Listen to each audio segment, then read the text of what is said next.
Assalamualaikum warahmatullahi wabarakatuh. Salam sejahtera bagi kita semua. Selamat siang. Perkenalkan, nama saya Trisya Puji Handayani Takdare, NPM 18256000032, mahasiswa RPL Fakultas Ilmu Pendidikan, jurusan Ilmu Pengetahuan Alam, Universitas Pancasakti Tegal. Setelah mempelajari materi ini, siswa dapat menjelaskan pengertian lingkungan biotik dan abiotik, mengidentifikasi komponen biotik dan abiotik di sekitar kita, dan menjelaskan hubungan antara komponen biotik dan abiotik. Selanjutnya, kita masuk pada pengertian lingkungan. Lingkungan adalah segala sesuatu yang ada di sekitar makhluk hidup, baik yang hidup atau yang kita kenal dengan biotik, maupun tidak hidup yang kita kenal dengan abiotik. Lingkungan menjadi tempat makhluk hidup tinggal, mencari makan, tumbuh, dan berkembang biak. Berikutnya, kita masuk pada komponen biotik. Komponen biotik adalah semua makhluk hidup dalam suatu ekosistem. Yang termasuk dalam komponen biotik itu adalah manusia, hewan, tumbuhan, dan mikroorganisme. Selanjutnya, kita masuk pada peran komponen biotik. Semua makhluk hidup saling berinteraksi dan memiliki peran masing-masing dalam menjaga keseimbangan lingkungan. Contoh, tumbuhan sebagai produsen yang menghasilkan makanan. Yang berikut, hewan dan manusia berperan sebagai konsumen yang memakan makhluk hidup lainnya. Dan yang berikutnya adalah mikroorganisme atau pengurai yang menguraikan sisa makhluk hidup. Kita masuk pada komponen abiotik. Komponen abiotik adalah benda tak hidup yang mendukung kehidupan makhluk hidup. Contoh, air, udara, tanah, matahari, suhu, dan batu serta mineral.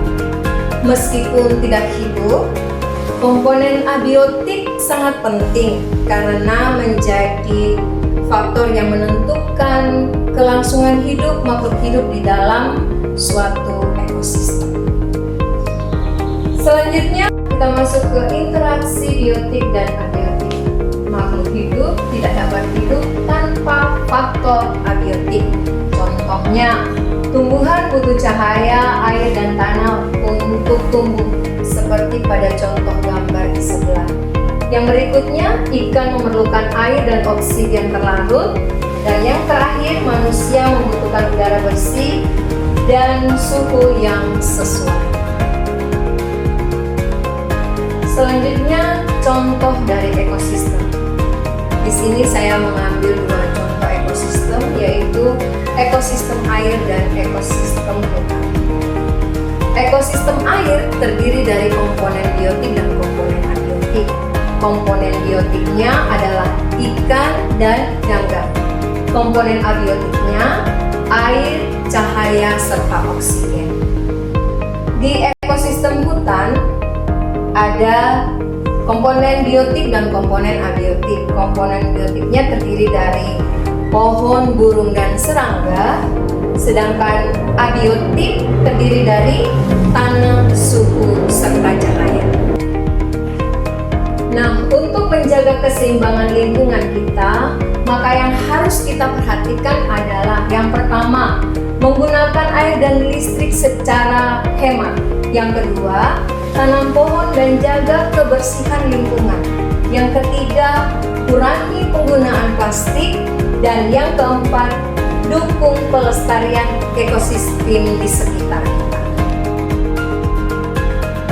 Jadi, rangkuman materi kita hari ini adalah lingkungan terdiri atas komponen biotik atau makhluk hidup dan abiotik atau benda tak hidup. Keduanya saling berinteraksi dan saling mempengaruhi dalam membentuk suatu ekosistem ekosistem yang seimbang. Oleh karena itu, setiap orang perlu menjaga kelestarian lingkungan agar kehidupan dapat berlangsung dengan baik. Untuk mengetahui sejauh mana pemahaman kita mengenai materi lingkungan biotik dan abiotik, selanjutnya kita akan mengerjakan asesmen formatif.